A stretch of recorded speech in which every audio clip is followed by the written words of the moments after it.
masalah pandemi ini mestinya di hubungan industrial, masalah perburuan ini harusnya nggak kaget karena sejak tahun 1970 itu sudah ada peraturan yang mengatur tentang K3, tentang kesehatan, keselamatan kerja bagi pekerja, dan itu salah satu pointernya mengatur tentang penyakit-penyakit menular, sehingga ada pengalaman waktu itu tentang penyakit cacar, HIV, kemudian flu burung, dan yang lain-lainnya. Jadi kalau untuk menghadapi pandemi, mestinya ya tidak kaget, kecuali pandemi ini akhirnya dijadikan alasan, gitu kan.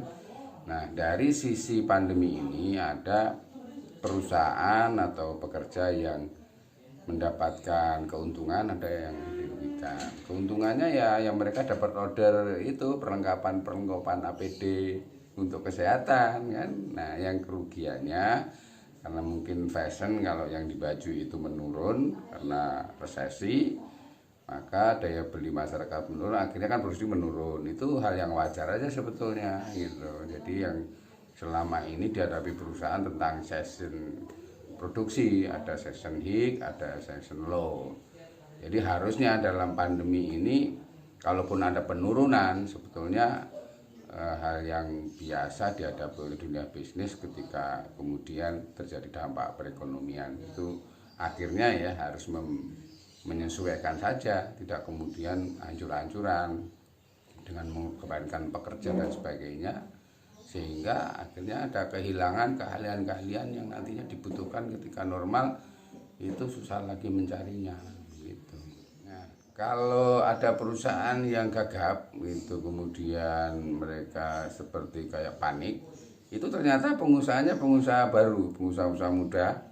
Begitu menghadapi pandemi, mereka nggak siap dengan manajemennya.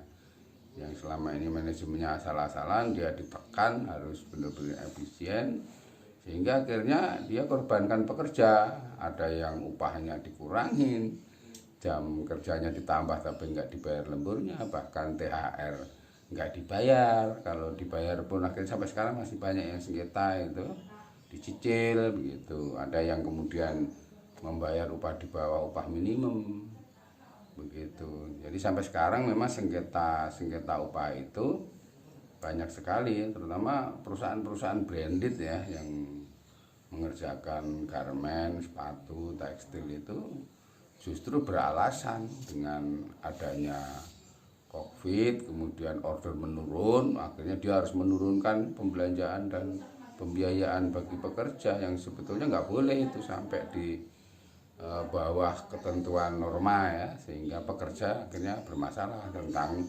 penghasilannya. Begitu penghasilan pekerja ini kurang, ya akhirnya terjadilah pekerja itu nggak bisa memenuhi produktivitasnya karena memang daya belinya menurun, akhirnya gizinya menurun, kurang gizi, akhirnya sakit dan sebagainya. Begitu.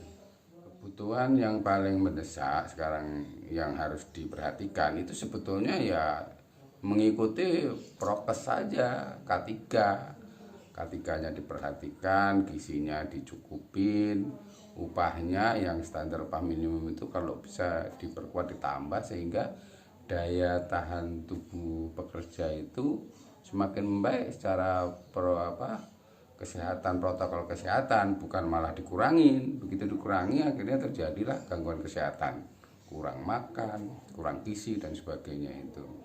Maka yang harus dilakukan oleh perusahaan justru memperhatikan K3, memperhatikan gizi pekerja secara fisik maupun psikis begitu. Dampak dari COVID ini implikasinya ke aktivitas reaktif pekerja sangat terasa sekali, karena yang bisa mengontrol dan mengingatkan perilaku pengusaha dan pemerintah itu kan serikat pekerja. Maka akhirnya insentif serikat pekerja dalam menekan pengusahanya kan meningkat nih, karena ada yang dilanggar. Maka akhirnya terjadilah tidak keharmonisan. Pasti nggak suka ketika dilanggar, kemudian diprotes, kemudian diperkarakan. Sekarang banyak sekali perkara-perkara yang masalah, sehingga SPN sekarang melakukan aksi rabuan itu salah satunya kan untuk law enforcement, untuk penegakan hukum. Itu masalah hak normatif yang kemarin disunat itu, upah, THR, jam lembur dan sebagainya. Itu makanya yang terdampak sekarang ya ada aja aktivis yang akhirnya dikorbankan, PHK, terus kemudian ada juga yang diturunkan jabatannya dan kemudian dimarginalkan dan sebagainya. Dampaknya ada itu. Audio Jungle.